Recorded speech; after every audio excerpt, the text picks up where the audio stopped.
You know, picking an outsourcing partner is a lot like hiring a critical new team member. But the stakes, they're huge, often hundreds of millions or even billions of dollars.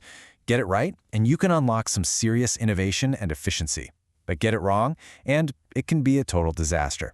Okay, let's dive into how to make sure you get it right.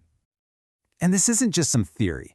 Think about this. Back in 2002, the banking giant JP Chase signed a massive 7-year, $5 billion deal with IBM. Sounds amazing, right? Well, just 2 years later, after a merger, they pulled the plug. It's a really stark reminder that even the biggest, smartest companies can get this wrong, and it shows just how high the stakes really are. So, how do you avoid a mess like that? Well, we're going to walk through a clear roadmap. First, we'll talk strategy, what you need to figure out before you even start looking. Then we'll get into the nitty-gritty of the selection process itself. After that, the common mistakes you absolutely have to avoid. And finally, how you stay in the driver's seat after the deal is signed. All right, first things first, strategy. See, before you can even think about finding the right partner, you need a blueprint. You have to decide what kind of partnership structure actually makes sense for your business. This is the foundation that everything else is built on. Okay, so right at the beginning, you've got this big fundamental choice to make. On one hand, you could go with a sole supplier, basically one company for everything. The upside is it's simple, one throat to choke. The risk? They can start acting like a monopoly. On the other hand, you've got the best-of-breed approach, where you manage a whole network of specialists. This gives you tons of flexibility, but yeah, it's way more complex to manage. And that choice leads right into another one. Do you go for a niche supplier, the specialist who knows your industry inside and out but might be a smaller, less stable company? Or do you go with a broad supplier, one of the big players who can absorb a ton of risk but might not have that super focused expertise? Again, there's no magic answer here. It's all about the trade-offs and what your specific project needs. Okay, so once you've got that strategy locked down, it's time for the main event, the selection process. And I want you to think of this less like you're shopping and more like you're running this intense, multi-stage hiring gauntlet for a C-suite executive. It's that serious. A really solid process breaks down into 4 key phases. It all kicks off with assembling your dream team. You need people from IT, finance, legal, you name it. Then, that team lays down the law by defining a standardized, fair process. From there, it's all about assessing the candidates, shortlisting them, and scoring them. And it all wraps up with that final, make or break step, deep due diligence, to make sure every single claim they've made is true. And here's the absolute heart of the matter. Your evaluation has to be objective. Look, it's so easy to get wowed by a slick sales pitch or to lean towards a company you already know. That's why a standardized, documented process that's all about the data, not just your gut feeling, is your best defense.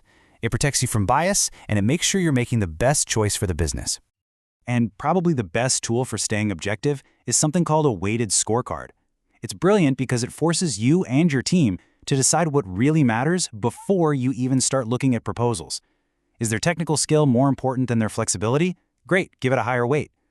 This simple tool turns what could be a really fuzzy decision into a clear, quantitative comparison. It makes the final choice so much easier to make and to defend. You know, there's this great piece of advice from an experienced CIO that I just love for how simple and true it is. They said, never set up Christmas as the deadline to complete the selection process. What a great way to put it. It's a fantastic reminder that rushing this is probably the single worst thing you can do. A fake deadline just forces you to cut corners, and that can come back to bite you, big time. All right, so even if you have the perfect process, there are still these common traps that so many companies fall into. Let's talk about the biggest ones, because just knowing they exist is half the battle. So, when you look at the research, it points to about 6 common errors that clients make over and over again. We're going to focus on 4 of the real biggies. First up, don't get starstruck by the big, glamorous supplier if they're not actually the right fit. Number 2, making the decision based almost entirely on who's cheapest. That is a recipe for disaster that usually sacrifices quality. Third, we just talked about this one, rushing the whole thing. And last, but definitely not least, skipping a really rigorous formal risk assessment. That's just leaving your company wide open to problems. Okay, you've picked your partner, you've avoided the big mistakes. You can sit back and relax now, right? Well, not exactly. Because the final and maybe most important piece of this whole puzzle is staying in control. Signing the contract is just the beginning. This requires a really important shift in how you think about this. Outsourcing isn't about just handing over the keys and walking away.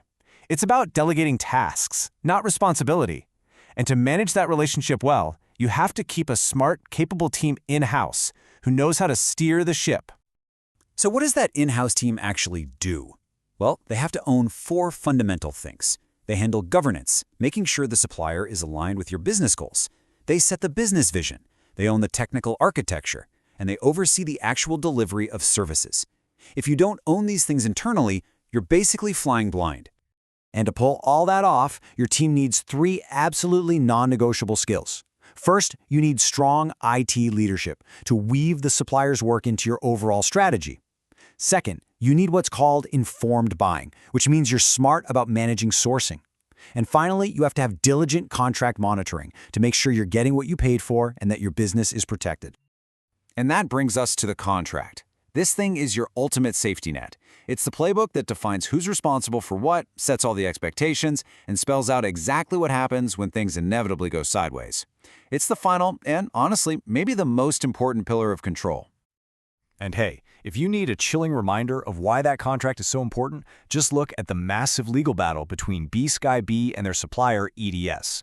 The court found that EDS had basically lied about what they could deliver. Because of that, the liability cap in their contract was tossed out, and EDS was on the hook for over £200 million in damages. Ouch. That's a very, very expensive lesson in why you vet every claim and you enforce your contract. So let's bring it all home. It really boils down to one simple but profound question. As you look at your next supplier, are you just hiring a vendor to get a task done? Or are you truly selecting a strategic partner, someone you've rigorously chosen and are ready to build with for the long haul? Your answer to that question will make all the difference.